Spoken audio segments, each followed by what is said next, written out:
నమస్కారం, సుఖీభవ్కు స్వాగతం. ఈరోజు సుఖీభవ్లో షుగర్ ని తగ్గించే ఆహార నియమాలివే. పరీక్షల వేళ ఆరోగ్యం భద్రం. కీటో డైట్ తో మధుమేహానికి చెక్. పిత్తాశయములో క్యాన్సర్ ప్రమాదమా?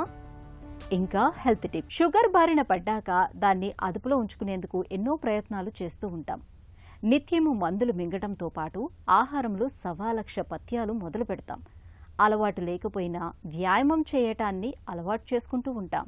అయితే వీటితో పాటు రోజువారీ ఆహారంలో కొన్ని మార్పులు చేర్పులు చేసుకుంటే మంచి ఫలితం ఉంటుంది. కొన్ని రకాల ఆహారాలను ఎక్కువగా తీసుకోవటం, మరికొన్నింటిని దూరంగా పెట్టడం వల్ల రక్తంలో గ్లూకోజ్ స్థిరంగా చక్కగా అదుపులో ఉంటుందని చెబుతారు నిపుణులు. షుగర్ జబ్బును అదుపులో ఉంచే ఆహార నియమాల గురించి ఇప్పుడు తెలుసుకుందాం.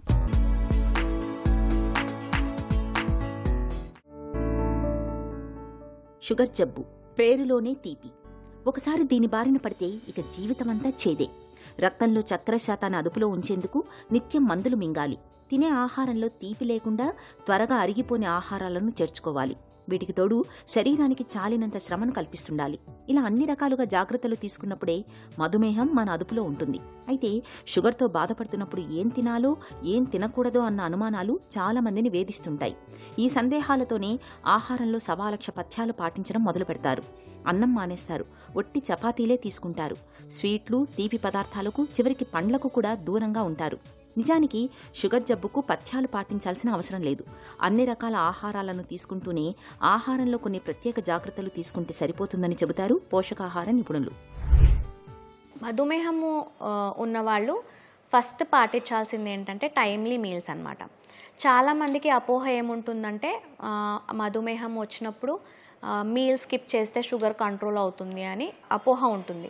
కానీ అది అలా కాకుండా మనం ఎప్పుడైతే టైం టు టైం ఫుడ్ అనేది తీసుకుంటూ ఉంటామో, అంటే ప్రతి 4 గంటలకు ఒకసారి మేజర్ మీల్స్, అంటే పొద్దున టిఫిన్, మధ్యాహ్నం భోజనము, రాత్రి భోజనము, దాని మధ్యలో కూడా ఏదన్నా లైట్ స్నాక్ లాంటిది ఇలా తీసుకోవడం వల్ల ఏమవుతుందంటే షుగర్ లెవెల్స్ అనేది చాలా వరకు మనకు కంట్రోల్లో వస్తుంటాయి. టైమ్లీ మీల్స్తో పాటు మనం ఎప్పుడైతే పీచు పదార్థం అనేది ఎక్కువగా తీసుకుంటూ ఉంటామో అప్పుడు కూడా చాలా వరకు మన షుగర్ లెవెల్స్ అనేది కంట్రోల్లో వస్తాయండి.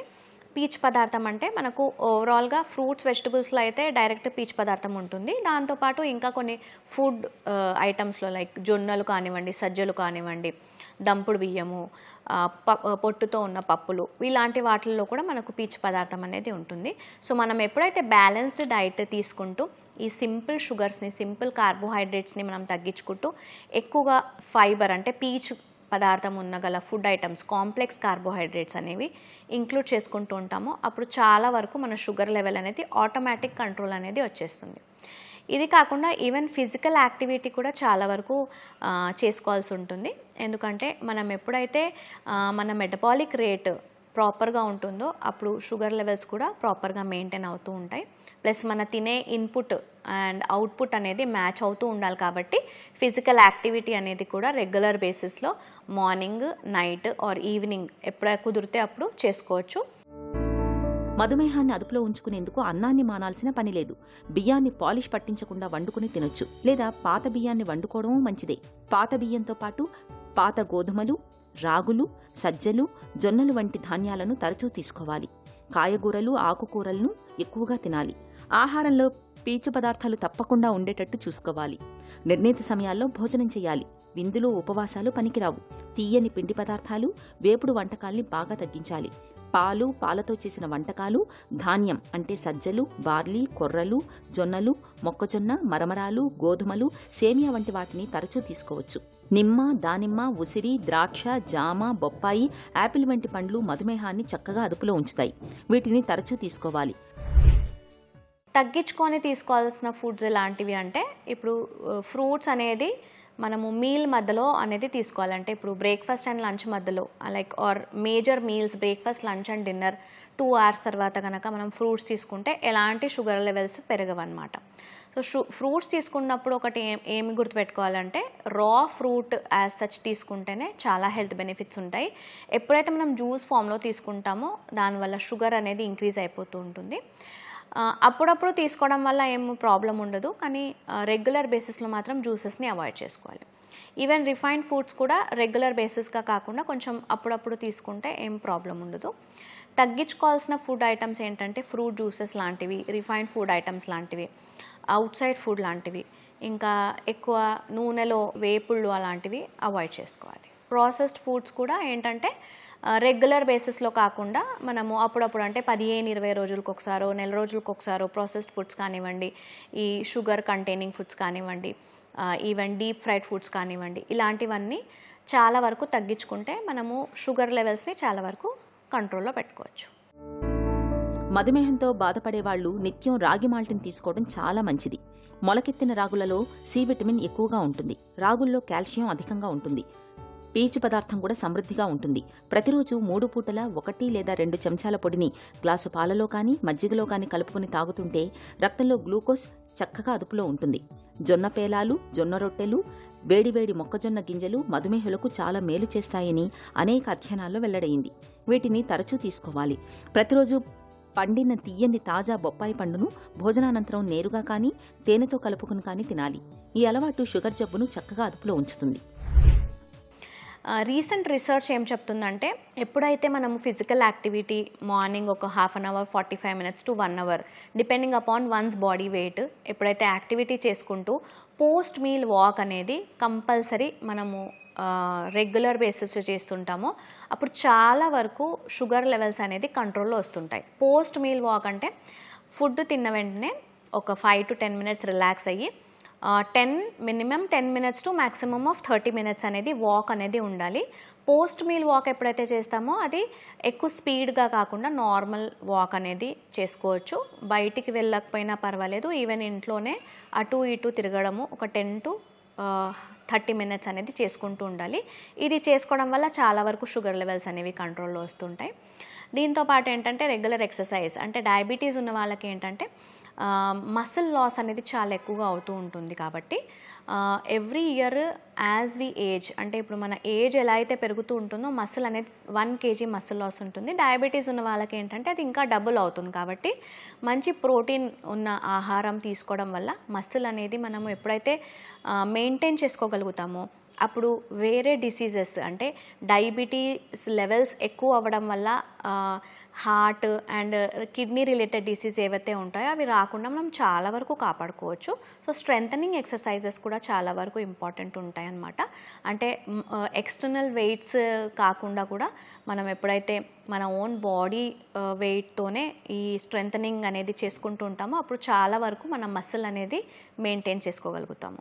పూర్తిగా మానేసేయాల్సిన పదార్థాలు ఏంటంటే ఎక్కువ sweets, sugars, deep fried foods, ఇంకా షుగరీ బెవరేజెస్, కార్బోనేటెడ్ బెవరేజెస్, ఇలాంటివి ప్యాక్డ్ ఫుడ్ అనేది మనము పూర్తిగా దూరంగా ఉండాలి. మెంతుల్ని మధుమేహులకు ఒక వరంగా చెప్పుకోవచ్చు. మెంతిపొడి బ్లడ్ షుగర్, బ్లడ్ కొలెస్ట్రాల్ని తగ్గించడంలో ఎంతో బాగా పనిచేస్తుంది. రోజుకు 25 గ్రాముల మెంతులు అంటే 121/2 గ్రాములు మధ్యాహ్నం భోజనానికి ముందు, మళ్ళీ 121/2 గ్రాములు రాత్రి భోజనానికి ముందు నీళ్లతో కానీ మజ్జిగతో కానీ వాడాలి. మెంతుల పొడి తీసుకున్న 15 నుండి 20 నిమిషాల అనంతరం భోజనం చేయాలి. ఇది చక్కెర వ్యాధికి వాడే మందుల పరిమాణాన్ని తగ్గిస్తుంది. అలాగే శరీర బరువు పెరగకుండా చూసుకోవాలి. ప్రతిరోజు కనీసం అరగంట సేపైనా వ్యాయామం చేయాలి. నడవడం, జాగింగ్, బైసైక్లింగ్, బ్యాడ్మింటన్, షటిల్ కాక్ ఆడడం, ఈత కొట్టడం మంచిది. వీలైతే ధనురాసనం, పశ్చిమోత్తాసనం, సర్వాంగాసనం వంటి ఆసనాల్ని సాధన చేయడం మరీ మంచిది. ఇలా అన్ని రకాలుగా తగిన జాగ్రత్తలు తీసుకుంటే షుగర్ జబ్బు చక్కగా అదుపులో ఉంటుంది. పరీక్షలు దగ్గర పడుతున్న కొద్దీ చాలా మందికి నిద్రాహారాలు కరువవుతూ ఉంటాయి. బాగా చదవాలని, పరీక్షలు బాగా రాయాలని గంటల తరబడి పుస్తకాలతో కుస్తీలు పడుతూ ఉంటారు. రాత్రిళ్ళు పొద్దు పోయే వరకు చదువుకుంటూనే ఉంటారు. వేళకు భోజనం చేయాలన్న విషయాన్ని మర్చిపోతూ ఉంటారు. మెలకువగా, చురుకుగా ఉండేందుకు కాఫీ, టీలను మితిమీరి తాగుతూ ఉంటారు. నిజానికి పరీక్షల వేళ చదవటం అనేది ఎంత ముఖ్యమో ఆరోగ్యాన్ని భద్రంగా ఉంచుకోవటం కూడా అంతే ముఖ్యమని చెబుతారు నిపుణులు. పరీక్షల వేళ ఆరోగ్యాన్ని కాపాడుకునేందుకు నిపుణులు చెబుతున్న జాగ్రత్తల గురించి ఇప్పుడు తెలుసుకుందాం. పరీక్షకు ముందు శారీరకంగా, మానసికంగా రెండూ అవసరమే. ఎందుకంటే ఒకదాని మీద ఒకటి డిపెండ్ అయి ఉంటుంది. కాబట్టి శారీరకంగా చాలాసేపు కూర్చొని చదవాల్సి వస్తుంది. స్ట్రెంగ్త్ అనేది ఒకటి ఉండాలి. దానికి తోడు మానసికంగా కూడా ప్రిపేర్నెస్ రెండూ ఉండాలి. రెండూ కావాలి అని అంటే వాళ్ళకి ఏకాగ్రత అవన్నీ ఉండాలంటే కూడా వాళ్ళకంటే ముఖ్యమైన పోషక పదార్థాలు ఉండాలి. ముఖ్యంగా గ్లూకోజ్ ఉండాలి. అతను గ్లూకోజ్ ద్వారా ఆక్సిజన్ సప్లై ఇవన్నీ కూడా ఏర్పడుతుంది. బ్లడ్లో గ్లూకోజ్ లెవెల్స్ తక్కువైనా కూడా నీరసం రావటం, నిస్సత్తుగా ఉండటము, ఫెటీగ్ రావటం వల్ల కూర్చొని చదవలేకపోవటం ఇవన్నీ ఉంటాయి. కాబట్టి సమతుల్యమైన ఆహారం తీసుకోవాలి. బ్యాలెన్స్ డైట్ అంటారు. హై కార్బోహైడ్రేటు, ఆ తర్వాత ప్రోటీన్ అనమాట, శక్తివంతమైన ప్రోటీన్స్ ఉండాలి. తర్వాత ఎక్కువ నీళ్లు కూడా తాగాలి. ఎందుకంటే ఈ ఆందోళన ద్వారా, చెమట ద్వారా కూడా నీళ్లు శరీరం నుంచి వెళ్ళిపోతే కూడా నీరసంగా ఉంటుంది. ఆ తర్వాత ముఖ్యమైనది ఆహారంతో పాటు పిల్లలకి మధ్యలో విరామం కూడా ఉండాలి. 1 గంట సేపు చదివిన తర్వాత ఒక 10-15 నిమిషాలు విరామం తీసుకొని సబ్జెక్టు గురించి కాకుండా కొంచెం వేరే మనుషులతో రిలాక్స్డ్గా వేరే విషయాల గురించి మాట్లాడడం పెట్టు. కొద్ది మానసికంగా రిలాక్సేషన్ ఉండాలి. ఆ తర్వాత మనుషుల మధ్యలో తిరుగుతూ ఉండాలి. లేకపోతే ఎంతసేపు 24 గంటలు చదువుతూ ఉండటం వల్ల వాళ్ళకి భయాలు వస్తాయి. ఆ భయాల్ని తీర్చడానికి చుట్టుపక్కల ఎవరు ఉండరు. కాబట్టి అట్లాంటివి ఏమీ చెయ్యకుండా మానసికంగా ప్రశాంతంగా ఉండేటట్టు చూసుకోవాలి. ప్రశాంతంగా ఉండాలంటే ముఖ్యంగా మేము సలహా ఏమిస్తుంటే బ్రీదింగ్ ఎక్సర్సైజెస్ చెప్తాం అనమాట. ప్రాణాయామం చేయటం, లేకపోతే కాసేపు ఎక్కువ టెన్షన్గా ఉంటే మెడిటేషన్ చేయటము. సో ఇవన్నీ ఒక 5-10 నిమిషాలు మధ్య మధ్యలో చేసినట్టయితే ఆ తర్వాత వెళ్ళి ఆందోళనగా ఉన్నప్పుడు అలాగే బలవంతంగా కూర్చొని ఎక్కువ ప్రెషర్ పెట్టుకునే కంటే కూడా తల్లిదండ్రుల దగ్గరికి వెళ్ళడము, మాట్లాడడము, లేకపోతే స్నేహితులతో ఫోన్లో కలిసి మాట్లాడుకొని కొంచెం వాళ్ళ దగ్గర ధైర్యం తెప్పించుకోవడము, లేకపోతే టీచర్లతో మాట్లాడటం, ఎవరైనా మెంటర్స్ ఉంటారు.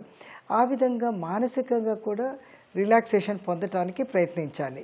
సో ఈ విధంగా శారీరకంగా, మానసికంగా పిల్లలు ఎప్పుడైతే రిలాక్స్డ్గా ఒక పద్ధతిగా ఉంటారో వాళ్ళకి ఆందోళన అనేది రాదు. ఒకవేళ ఆందోళన వచ్చినా కూడా దాన్ని ఈజీగా సమసిపోయేటట్టు చేసుకోగలుగుతారు. రక్తంలో చక్కెరను అదుపులో ఉంచుకునేందుకు మనలో చాలామంది ఆహారపరంగా చాలా జాగ్రత్తలు తీసుకుంటూ ఉంటారు.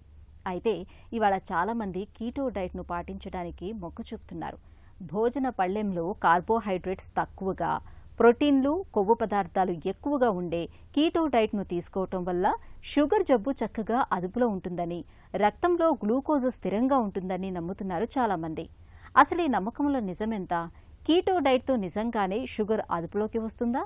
ఆసక్తికరమైన ఈ విషయం గురించి డాక్టర్ ఏం చెబుతున్నారో ఇప్పుడు విందాం. కీటో డైట్ అనేది మనం ఆహారంలో పిండి పదార్థం యొక్క నిష్పత్తులు తగ్గించి, ఆహారంలో పిండి పదార్థం అనేది భారతదేశంలో దాదాపు 60-65% తీసుకుంటారు. దాన్ని మన ప్రపంచ ఆరోగ్య సంస్థ అయితేనేమి, మన భారతీయ సంస్థలు అయితేనేమి దాన్ని 55% తీసుకోండి అని చెప్తున్నారు. అంటే 55% పిండి పదార్థం తీసుకోండి, ఒక 25% కొవ్వు పదార్థం తీసుకోండి, 15% మాంసకృతులు తీసుకోండి అని చెప్తున్నారు అన్నమాట. అదే మీరు కీటో డైట్ ఉందనుకోండి, కీటో డైట్లో ఏంటంటే ఈ కొవ్వు పదార్థాన్ని 40%కి, కొన్ని పరిస్థితుల్లో కొన్ని సందర్భాల్లో 50%కి పెంచి పిండి పదార్థాన్ని తగ్గించేస్తున్నారు. అంటే పిండి పదార్థం ఓన్లీ 20%, 30% తీసుకుంటున్నారు అన్నమాట. కాబట్టి కొవ్వు పదార్థం ఎక్కువ తీసుకోవటం వలన రక్తంలో గ్లూకోజ్ వెంటనే పెరగదు. కొవ్వు పదార్థం అనేది మళ్ళీ అది గ్లూకోజ్గా మారి రక్తంలో గ్లూకోజ్ కనిపించడానికి కొంత సమయం పడుతుంది. అదే మీరు పిండి పదార్థం తీసుకుంటే అది 5 గంటల లోపు గ్లూకోజ్గా మీకు కనిపిస్తుంది. మీరు కొవ్వు పదార్థాలు ఎక్కువగా తీసుకున్నట్లయితే వాటిని శరీరం విసర్జించడానికి, వాటిని ఎక్కువగా తీసుకుని దాన్ని వాడుకుని కొంత విసర్జించాలి కదా, బయటికి పంపించాలంటే దాన్ని ఆమ్ల పదార్థాలుగా మారుస్తుంది. అదే కీటోన్ బాడీస్ అంట, అదే కీటో డైట్ అంట. కీటో డైట్ అంటే మన రక్తంలో కీటోన్ బాడీస్ ఎక్కువగా పెరిగేటువంటి ఆహార పదార్థం కీటో డైట్ అనమాట.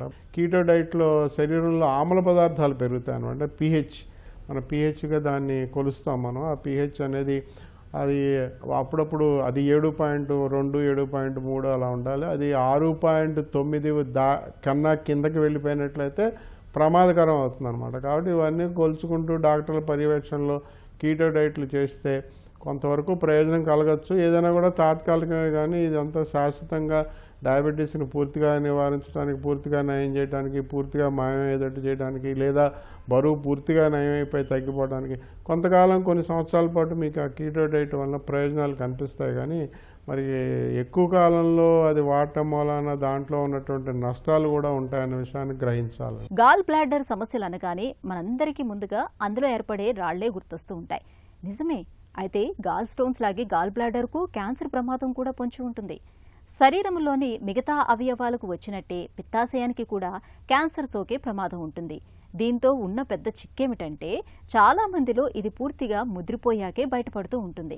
నిర్లక్ష్యం చేస్తే ప్రాణాంతకంగా పరిణమించే గాల్ బ్లాడర్ క్యాన్సర్ గురించి పూర్తి వివరాల్ని డాక్టర్ని అడిగి ఇప్పుడు తెలుసుకుందాం.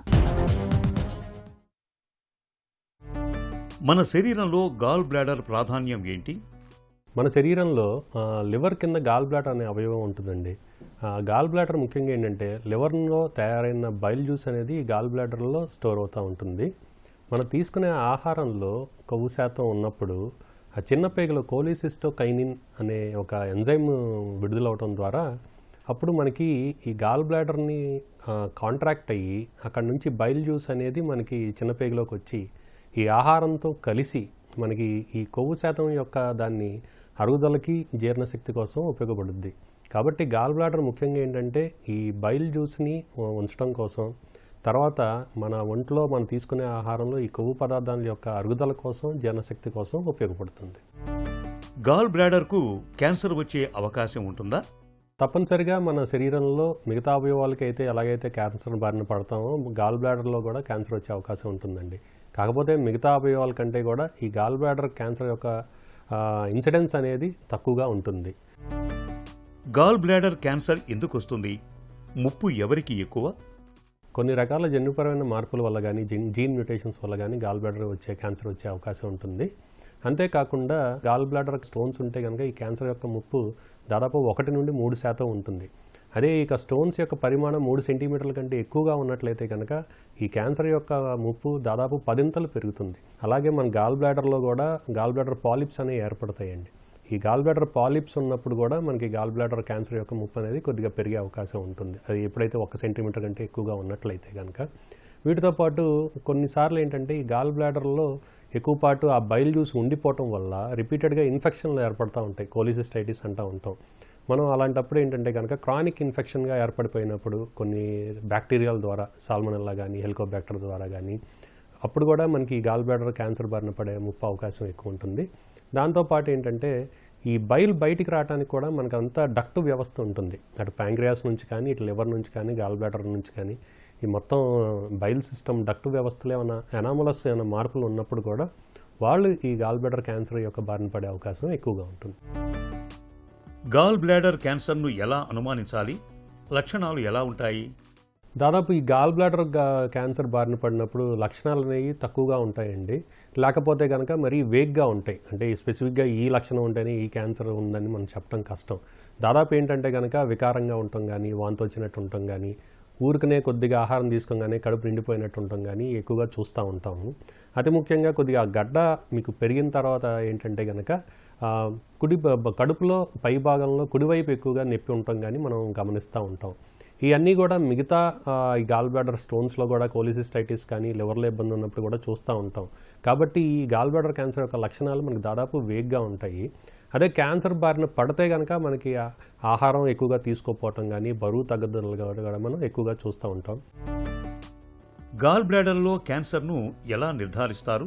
ఎలాంటి పరీక్షలు చేస్తారు? దాదాపు మనం ఏంటంటే కనుక ఎప్పుడైనా కానీ ఆ రోగికి ఏమైనా లక్షణాలు ఉన్నట్లయితే కనుక, కడుపులో నొప్పి రావటం కానీ, కడుపులో పై భాగంలో కుడివైపు నొప్పి ఉన్నట్లయితే కనుక తప్పనిసరిగా మనం అల్ట్రాసోనోగ్రఫీ అనే పరీక్ష చేస్తామండి. ఇది నాన్ ఇన్వేజివ్ పరీక్ష. దాదాపు అన్ని చోట్ల అందుబాటులో కూడా ఉంటుంది. దాంట్లో మనకి గాల్ బ్లాడర్లో ఎలా ఉంది, దాంట్లో ఏమైనా మార్పులు ఉన్నాయా, ఎక్కువ బైలు అలా స్టేసిస్ అయిపోయి ఉందా, లేదంటే దాంట్లో ఏమైనా పాలిప్స్ కానీ, లేదా స్టోన్స్ కానీ, లేదంటే గడ్డలు కానీ ఉన్నాయి అనేది తెలుస్తుంది. కాబట్టి అల్ట్రాసోనోగ్రఫీ అనేది మొదటి పరీక్ష అండి. మనకి ఒక ఉజ్జాయింపుగా అవగాహన ఇవ్వడానికి అల్ట్రాసోనోగ్రఫీ మనకి సహాయపడుతుంది. దాని తర్వాత ఏంటంటే కనుక కాంట్రాస్ట్ ఎన్హాన్స్డ్ సిటీ స్కాన్. ఈ సిటీ స్కాన్ పరీక్ష ద్వారా మనకి ఇంకా స్పష్టతతో ఆ గాల్ బ్లాడర్ బాగానే ఉందా, లోపల ఏమైనా గడ్డలు ఉన్నాయా, స్టోన్స్ ఉన్నాయా, పాలిప్స్ ఏమైనా ఉన్నాయా, దాని యొక్క పరిణామం ఎంత మనకి, దాంతోపాటు అది చుట్టుపక్కల అవయవాలకి ఏమైనా పాకిందా లేదా కూడా మనకు తెలుసుకోవచ్చు. అదే ఒకవేళ క్యాన్సర్ అని చెప్పి బాగా మనకి నిర్ధారణ ఉన్నట్లయితే కనుక పెట్ సిటీ స్కాన్ పరీక్ష ద్వారా కూడా మనం మిగతా ఎంత స్టేజ్లో ఉందనేది కూడా మనం తెలుసుకోవచ్చు. ముందుగా ఎప్పుడైనా మనం స్కానింగ్ చేసి మనకి అక్కడ ఏమైనా గడ్డలు కానీ, స్టోన్స్ కానీ ఉన్నట్టయితే కనుక మనకు అనుమానం, తప్పనిసరిగా తొలి దశలో అయితే కనుక మనం FNAC పరీక్ష అండి, సూది పరీక్ష ద్వారా మనం దాన్ని నిర్ధారించుకోవచ్చు. దాంతోపాటు ఏంటంటే మనం కొన్నిసార్లు బయాప్సీ పరీక్ష కూడా చేస్తూ ఉంటామండి. గాల్ బ్లాడర్ క్యాన్సర్కు చికిత్స ఎలా ఉంటుంది? మనం ఆపరేషన్ అయ్యే అవకాశం ఉంది. ఆపరేషన్ చేస్తే కనుక అది మొత్తం తీసివేసేయాలండి. ఎందుకంటే సగం చేసి సగం తీసినట్టు కనుక దానివల్ల ప్రయోజనం ఉండదు, ఇంకా కాంప్లికేషన్లు ఎక్కువ అవుతాయి. కాబట్టి ఎన్ బ్లాక్ రిసెక్షన్ అంటాం. ఎన్ బ్లాక్ రిసెక్షన్ అంటే మొత్తం రాడికల్ కోలిసిస్టెక్టమీ, ఆ గాల్ బ్లాడర్ మొత్తాన్ని రిమూవ్ చేసి పక్కనున్న లివర్లో కూడా ఒక 2 సెంటీమీటర్ మార్జిన్ వరకు మనం తీసుకొని దాని చుట్టుపక్కల ఉండే లింఫ్ గ్రంథులు కూడా మనం తీసివేసినట్లయితే కనుక ఈ ఆపరేషన్ పద్ధతి ద్వారా మనం ఆ గాల్ బ్లాడర్ క్యాన్సర్ని పూర్తిగా మనం తీసివేసేయచ్చు, తర్వాత నయం కూడా చేసుకోవచ్చు. ఈ ఆపరేషన్ పద్ధతిగా కూడా మనకి ఏంటంటే ఈ రోజుల్లో ఓపెన్ పద్ధతే కాకుండా లాప్రోస్కోపీ పద్ధతి ద్వారా కానీ లేదంటే రోబోటిక్ పద్ధతి ద్వారా కూడా మనం కాంప్లికేషన్స్ అనేవి తక్కువతో మన ఆపరేషన్ సక్సెస్ అనేది మనం పెంచుకోవచ్చు. ఇదే ఆపరేషన్ తర్వాత మనకి స్టేజ్ అనేది కూడా తెలుస్తుందండి, పెథలాజికల్ స్టేజ్. అది చూసి మనం బాగా తొలి దశలో ఉన్నట్లయితే కనుక మనకి ఇంకా ఏ ట్రీట్మెంట్ కూడా అక్కర్లేదు. అదే కొన్ని తర్వాత దశ వచ్చినట్లయితే కనుక మనం 1 సంవత్సరం పాటు మనం ట్యాబ్లెట్లు ఇచ్చుకున్నట్లయితే కూడా తిరిగి వచ్చే అవకాశం అనేది తక్కువ ఉండి పూర్తిగా నయం చేసుకోవచ్చు. కొన్ని సందర్భాల్లో ఏంటంటే మనం ఆ జబ్బును కనుక్కునేటప్పటికే మనకి అది పక్కన లివర్కి పాకటం కానీ మిగతా అవయవాలకు పాకటం అనేది చూస్తూ ఉంటాం. అలాంటప్పుడు ఏంటంటే మనం సిస్టమిక్ ఇమ్యునోథెరపీ కానీ కీమోథెరపీ కానీ మనం పెట్టుకున్నట్లయితే కనుక అవి మామూలుగా మెడికల్ మెడిసిన్స్ అండి. దాదాపు ఆ రోగి యొక్క ఆయుర్దాయం కూడా మనం కొన్ని సంవత్సరాల వరకు కూడా పెంచుకొని జాగ్రత్తగా వాళ్ళు బాగుండేట్టు చూసుకోవచ్చు. తొలి దశలో గుర్తిస్తే ఎలాంటి క్యాన్సర్ను అయినా మనం జయించవచ్చు. గాల్ బ్లాడర్ క్యాన్సర్ విషయంలోనూ అంతే. పొట్టలో కుడివైపు భాగంలో నొప్పి, బరువు తగ్గిపోవటం, పొట్టంతా ఉబ్బరంగా ఉండటం వంటి లక్షణాలు కనిపిస్తున్నప్పుడు ఆలస్యం చేయకుండా వెంటనే తగిన పరీక్షలు చేయించుకోవాలి. చికిత్స త్వరగా మొదలు పెడితే ఈ క్యాన్సర్ నుంచి సులువుగానే బయటపడవచ్చు. చిన్న చిట్కా మీకోసం. సంతానం కోసం ప్రయత్నిస్తున్నప్పుడు పిప్పళ్ళు, సొంటి, మిరియాలు, నాగకేసరాల్ని సమభాగాలుగా తీసుకొని వాటిని చూర్ణంగా చేయండి. తర్వాత పావుతులం పొడిని 1 చెంచా ఆవు నెయ్యితో కలిపి నిత్యం తీసుకోవడాన్ని అలవాటు చేసుకోండి. శరీరంలో గర్భధారణకు అనుకూలమైన మార్పులు చోటు చేసుకుంటాయి.